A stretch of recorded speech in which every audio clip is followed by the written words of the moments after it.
મિત્રો, પૂનમ કુકબુક્સમાં આપનું સ્વાગત છે। આજે આપણે તુવેરની કઢી બનાવીશું। તેને લીલવાની કઢી પણ કહેવામાં આવે છે। આ કઢી બનાવવી ખૂબ જ સહેલી છે અને ફક્ત 10 મિનિટમાં તૈયાર થાય છે। તો ચાલો ટેસ્ટી એવી કઢી રેસીપી શરૂ કરીએ। તો તેના માટે મેં અહીંયા ફ્રેશ તુવેરના દાણા લીધા છે। વજનમાં કહું તો 150 ગ્રામ જેટલા મેં અહીંયા દાણા લીધા છે। તેને આપણે 2 પાણી ધોઈ કુકરમાં એડ કરીશું અને અહીંયા દાણા ડૂબે તેટલું જ આપણે અહીંયા પાણી એડ કરવાનું છે। બાફવામાં બહુ જ વધારે પાણી એડ નથી કરવાનું। અને તેની અંદર 1/4 ટીસ્પૂન જેટલો આપણે ખાવાનો સોડા એડ કરીશું, જેથી તુવેરના દાણા જલ્દી ચડી જાય છે અને તેનો કલર એવો ને એવો ગ્રીન રહે છે। હવે મીડિયમ ગેસે આપણે 2 સીટી કરી લેશું। તુવેરના દાણા ચડે ત્યાં સુધી કઢીનો ઘોળ તૈયાર કરીએ। તેના માટે મેં અહીંયા 1 વાટકી જેટલું ખાટું દહીં લીધું છે। તમે છાશનો પણ ઉપયોગ કરી શકો છો। અને દહીંમાં હું 2 મોટી ચમચી જેટલો ચણાનો લોટ એડ કરીશ। નાની ચમચી કહીએ તો 4 ચમચી જેટલો ચણાનો લોટ એડ કરીએ છીએ। અને હવે દહીં અને ચણા લોટને સરસ રીતે મિક્સ કરી લઈએ, જેથી ચણાની લોટની એક ગાંઠો ના રહે।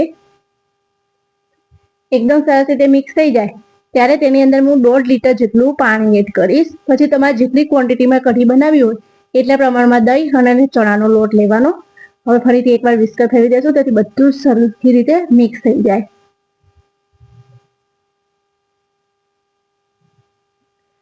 સરખી રીતે એકદમ મિક્સ થઈ ગયું છે અને હવે અહીંયા તુવેરના દાણાની પણ આપણે 2 સીટી થઈ ગઈ છે।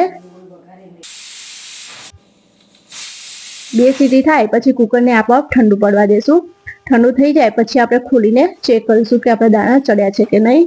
જો આ સમયે તમને એવું લાગે કે તમારા દાણા કાચા છે તો એકાદ સીટી ફરીથી કરી લેવાની। અહીં એકદમ પરફેક્ટ રીતે 2 સીટી કરશો મીડિયમ ગેસે તો તમારા દાણા ચડી જશે। હવે આ દાણાને આપણે એક પ્લેટમાં કાઢી લઈએ અને આ પાણી છે તેનો આપણે કઢીમાં જ ઉપયોગ કરવાના છીએ, એટલે આપણે ફેંકવાનું નહીં।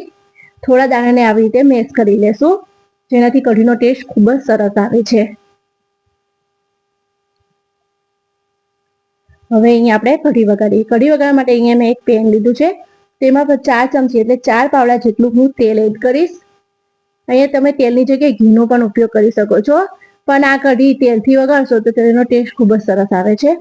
હવે તેલ ગરમ થઈ જાય ત્યારે તેની અંદર ખડા મસાલા એડ કરીશું। ખડા મસાલા 1 તમાલપત્ર, 1 તજનો ટુકડો, 2 લવિંગ અને 7 થી 8 જેટલા આપણે મરી લીધા છે। તેને થોડી વાર તેલમાં સતવા દેવાના।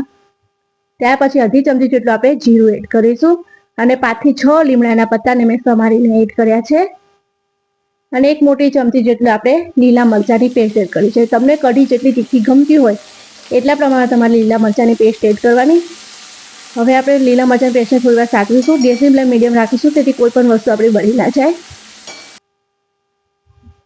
ત્યાર પછી આપણે તેમાં 3 ચમચી જેટલું આપણે લીલું લસણ એડ કર્યું છે। જો તમારી પાસે લીલું લસણ ના હોય તો તમે સૂકા લસણની પેસ્ટ પણ એડ કરી શકો છો। હવે લસણને પણ આપણે થોડી વાર સાતવી લઈશું। લસણ થોડી વાર સતવાઈ જાય ત્યાર પછી 1 વાટકો ભરીને મેં અહીંયા લીલી ડુંગળી એડ કરી છે। ડુંગળીનો સફેદ ભાગ અને લીલો ભાગ બંને એક સાથે જ એડ કરી લેવાના। જો તમારી પાસે લીલી ડુંગળી ના હોય તો તમે સૂકી ડુંગળીને પણ ઝીણી સમારીને એડ કરી શકો છો। હવે અહીંયા ડુંગળીને આપણે થોડી વાર સાતવી લેશું। બહુ જ વધારે સાતવવાની જરૂર નથી, 1 જ મિનિટ તમે સાતવશો એટલે સરસ એવી સતવાઈ જશે। ડુંગળી સતવાઈ જાય ત્યાર પછી આપણે જે તુવેર બાફી છે તે અહીંયા એડ કરી લેવાની।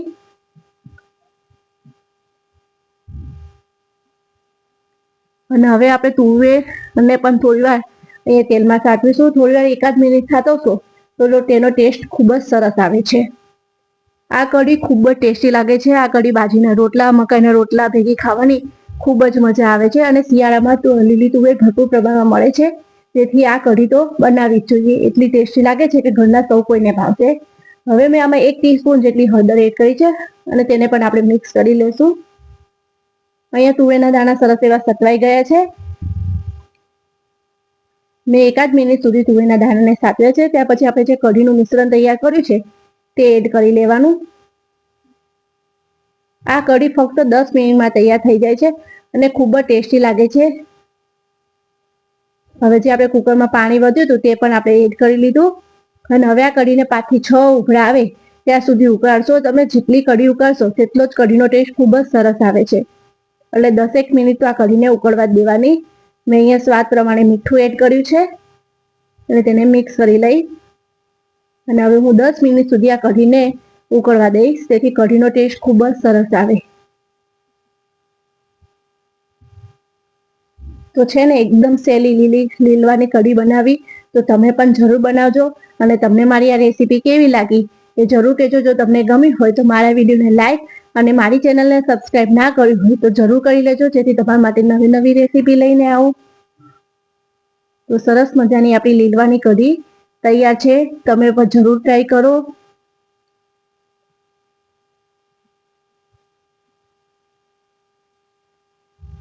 જય શ્રી કૃષ્ણ.